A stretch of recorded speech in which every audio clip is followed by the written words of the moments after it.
جو تڑپ رہے ہوتے ہیں نا، تڑپ رہے ہوتے ہیں، سسکیاں لے رہے ہوتے ہیں، ان کے قریب جا کے پوچھو بابا کیا مسئلہ ہے، تو کہتے ہیں بیٹی سسرال میں دکھی ہے، بیٹا جوان ہے پر بے اولاد ہے۔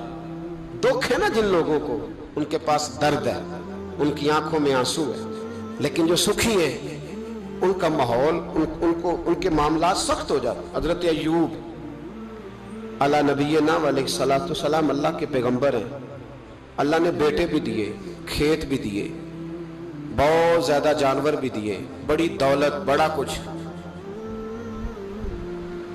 رب آزماتا بھی ہے، اس کا نظام ہے، جتنا کہ اس کے قریب ہوتا ہے اتنا ہی زیادہ آزماتا ہے۔ فرشتے عرض کرنے لگے مولا جناب ایوب، اللہ کریم نے فرمایا یہ میرا دوست ہے، ایوب میرا نبی ہے، میرا پیغمبر ہے، میرا دوست ہے۔ تو فرشتے عرض کرنے لگے مولا جو اس کو اتنا نواز دے اس نے دوست تو بننا ہی ہوتا ہے۔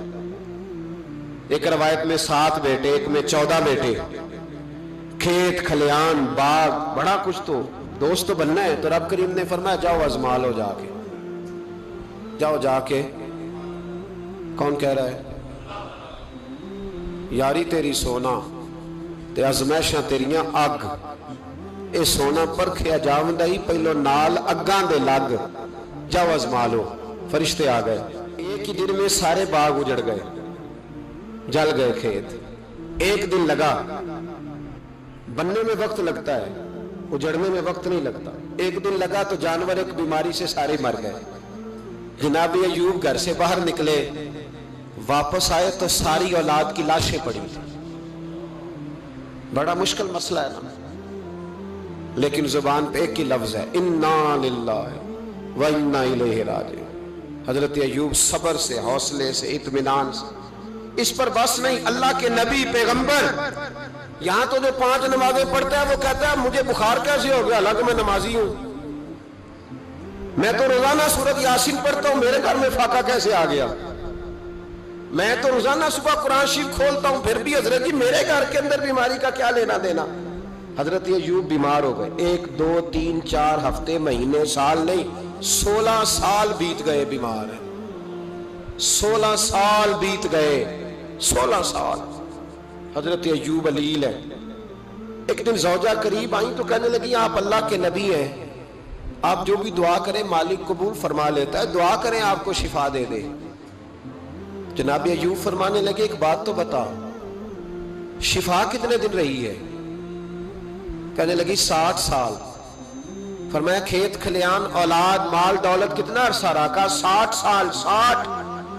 آپ فرمانے لگے بیماری کو کتنے سال ہوئے؟ کہا 16 سال۔ فرمانے لگے ذرا مجھے تکلیفیں اور بیماریوں کو بھی 60 سال ہو لینے دے، پھر دعا بھی مانگ لوں گا۔ برابر تو ہو لے، ابھی تو صرف 16 ہوئے، 60 ہو لے دعا مانگ لوں گا۔ اور فرمانے لگے دعا مانگنی چاہیے پر میرے رب کو پتا ہے ایوب کس حال میں ہے، بس زبان پہ یہ لفظ آئے تو اللہ نے فرشتوں سے فرمایا تم نے جانچ لیا ہے لیبلوکم ایکم احسن عملا، پتہ چل گیا؟ کہ مولا چل گیا۔ فرمایا جاؤ اب میرے بندے کو نواز دو، بس مالک بے نیاز ہے نا۔ بنجر زمینیں پھر سے آباد ہو گئی، پھر سے جانور آ گئے، پھر سے وہی لہر بہر ہو گئی، بیٹے بھی اللہ نے دے دیے، مال دولت جائیداد ہر چیز، گھر میں بیٹھے شفا بھی ہو گئی۔ حضرت ایوب کی زوجہ قریب بیٹھی ہے، سکھوں کے دن آ گئے، پوچھنے لگی ایوب ایک مسئلہ پوچھنا ہے۔ ایک بات ذہن میں آئی، اجازت دے تو دریافت کروں؟ فرمانے لگے پوچھو۔ تو زوجہ عرض کرنے لگی حضور بتلائیے، دکھ اچھے کے سکھ،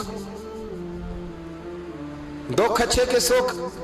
تو جناب ایوب فرمانے لگے دن سارے اللہ کے ہیں، دن سارے اللہ کے، دکھی رکھے تب بھی مہربانی، سکھی رکھے تب بھی فضل اسی کے ہیں، پر اگر میرے دل کا حال پوچھے نا تو دکھ بڑے اچھے تھے، بڑے اچھے تھے وہ دکھ۔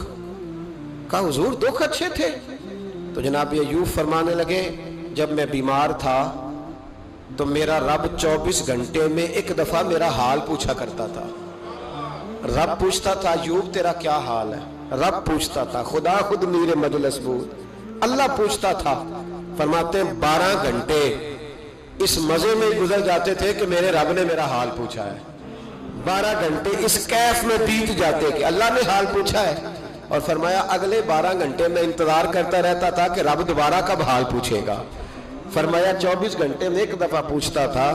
2 عمر دراز مانگ کے لائے تھے 4 دن, 2 آرزو میں کٹ گئے, 2 انتظار میں. تو فرماتے ہیں بس یہ اس طرح حال گزر جاتا تھا. فرمانے لگے شفا تو ہو گئی, صحت تو ہو گئی, کھیت کھلیان تو ہو گئے, پر اب میرا رب میرا حال تو نہیں نہ پوچھتا. صبر کرنا سیکھیں, حوصلہ پیدا کریں. یہ چھوٹی چھوٹی باتوں پہ, چھوٹے چھوٹے معاملات پہ رونے لگنا اور چھوٹی چھوٹی چیزوں کو آڑ بنا کر ناشکری کرنا صبر پیدا کرے. یہ بہت اعلیٰ عادت. اگر آپ میں حوصلہ ہوگا نا تو گھر کے اندر بہت سارے معاملات, گھر کے اندر, دفتر کے اندر, فیکٹری کے اندر, معاشرے کے اندر صحیح رہیں گے. لیکن اگر آپ صبر کے عادی نہیں, صبر نہیں کرنا آتا, تو پھر تو بڑی جلدی آپ کے معاملات بگڑنے لگے. چوتھی عادت ہے نیکیاں کر کے ان کو بھولنا سیکھیں. نیکی کر کے بھول جایا کریں. کسی کو روٹی کھلا کے اسے یاد نہ رکھیں, کسی کو رستہ دکھا کے پھر اسے یاد نہ رکھیں, کسی کو ایک دفعہ 10,000 قرض دے کے اس کی مشکل میں پھر دوبارہ اس کا ذکر نہ کریں. یہ خوبصورت لوگوں کی علامت نہیں, یہ کمزور لوگوں کی علامت. جو کمزور لوگ ہوتے ہیں نا, چھوٹے لوگ, وہ اس کا ذکر کرتے ہیں. وہ کچھ جگہوں پہ اپنی نیکیوں کا اظہار کرتے ہیں. نیکی ہوتی وہ ہے جو بندے اور رب کے درمیان راز ہوتی ہے, جو اللہ اور بندے کے درمیان. اب نا اس عادت کی بڑی ضرورت ہے, بڑی ضرورت. ہر آدمی کہہ رہا ہے میں نے فلاں کے لیے بڑی قربانی دی. کون سی قربانی دی؟ سولی پہ لٹکا ہے تو کیا کیا ہے؟ میں نے فلاں لیڈر کے لیے بڑی قربانی دی. مثلا کیا کر دیا, کیا انقلاب ہے؟ اور جب آپ نے کہہ دیا تو پھر وہ قربانی ویسے بھی ختم ہو چکی ہے, اب تو وہ ملیا میٹ ہو گیا. اظہار جو کر دیا. نیکی کریں پھر اس نیکی کو چھپائیں, اس کا اظہار. ہمارے ہاں پوسٹر بڑے لگتے ہیں, اجتماعی شادیاں. یہ جناب یہ لوگ نا, یہ رمضان شریف چڑھتے ہی ہمارے پاس پرچیاں لے کے آتے ہیں, جمعے میں اعلان کر دیں 4:30 بجے تک غریب سارے فلاں جگہ پہنچ جائیں, وہاں آٹا بانٹا جائے گا. تو میں کہتا ہوں غریبوں کی لسٹ ہم سے لے لو, خود جا کے گھروں میں دے آؤ. یہ سنت نہیں نبی پاک علیہ السلام کی, یہ صحابہ کا طریقہ نہیں گھر جا کے دینا.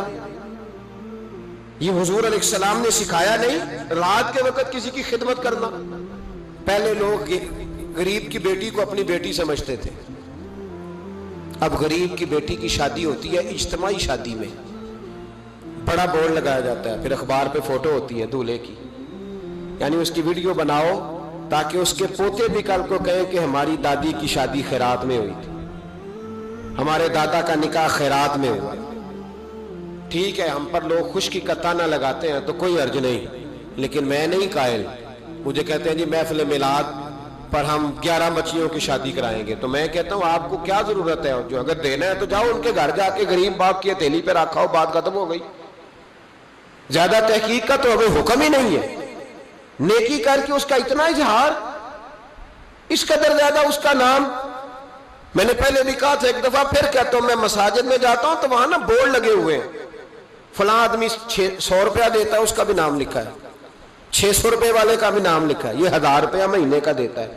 تو میں نے کہا آپ نے صرف یہاں نام لکھوایا, اس کا ساری جگہ پہ کیوں نہیں اشتہار لگوایا, تاکہ اجر دینے والے دے تو لیتے ہیں. میرے رسول پاک صلی اللہ علیہ وسلم نے فرمایا کچھ لوگ قیامت کے دن احد پہاڑ کے برابر نیکیاں لے کے آئیں گے, تو رب ان سے فرمائے گا تمہارے پاس, تمہارے لیے میرے پاس, میں تمہیں اجر نہیں دوں گا, جاؤ.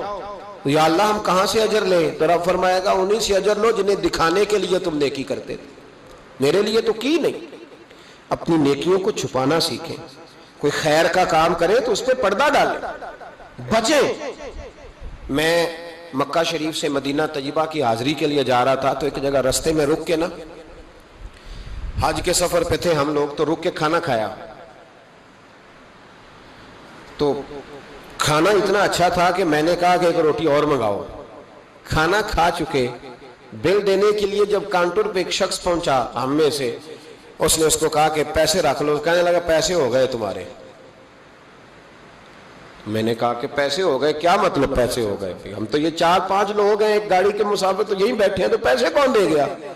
تو کہنے لگے صبح ایک شخص آتا ہے اور وہ پیسے دے جاتا ہے, کہتا ہے نہ صدقہ ہے نہ خیرات ہے, یہ ایک تحفہ ہے, بس جو میرے نبی کے شہر جاتا رستے میں مسافر ٹھہرے اسے میری طرف سے کھانا کھلا دینا۔ میرا دل چاہا کہ میں اس کے لیے دعا کروں کہ اس کا جذبہ، محبوب سے محبت، غلامی۔ میں نے کہا نام بتا دے۔ تو کہنے لگے، وہ شخص کہنے لگا، پاکستانی تھا، کہنے لگا اللہ کی قسم ہمیں بھی نام کا نہیں پتا۔ اس نے کبھی بتایا ہی نہیں، وہ بتاتا ہی نہیں، کہتا ہے بس جو تمہیں مسافر ملے نا، محبوب کے شہر جاتا اور جہاں رک جائے اسے کھانا کھلانا، میں اپنے محبوب کے مہمانوں کی میزبانی کرنا چاہتا ہوں۔ او خدا کے بندو، نیکی تو اس کا نام ہے۔ حضرت عبداللہ بن مبارک رحمۃ اللہ علیہ کوفے جایا کرتے تھے، رستے میں ایک سرائے تھا، آج کل ہوٹل ہوتے، اس موقع پہ سرائے تھے، مسجدوں کے ساتھ مہمان خانے بنے ہوتے۔ وہاں ایک نوجوان بڑا غریب تھا، اس کا شوق تھا لوگوں کی خدمت کرنا۔ آپ جاتے تو وہ نوجوان رستے میں ملتا، آپ کی خدمت کرتا، پانی لا کے دیتا، پانی بھر کے رکھتا، وضو کراتا، خدمت کرتا۔ اکثر آپ علماء سے ملنے جاتے، علماء کوفہ سے یا کسی اور سفر پہ، تو اس رستے گزرتے، نوجوان بڑا اچھا لگتا۔ ایک دن آپ تشریف لائے، نوجوان وہاں نہیں تھا۔ آپ نے لوگوں سے پوچھا وہ کہاں ہے؟ کہنے لگے حضور غریب تھا، قرضہ بڑا چڑھ گیا، تو کسی نے مقدمہ کر دیا ہے، کوتوالے شہر گرفتار کر کے لے گیا ہے، اور وہ بڑا ہی پریشان ہے، جس کے پیسے دینے ہیں وہ بڑا سخت ہے، اس نے اسے بڑا تکلیف میں رکھا ہے اور وہ عذاب میں ہے۔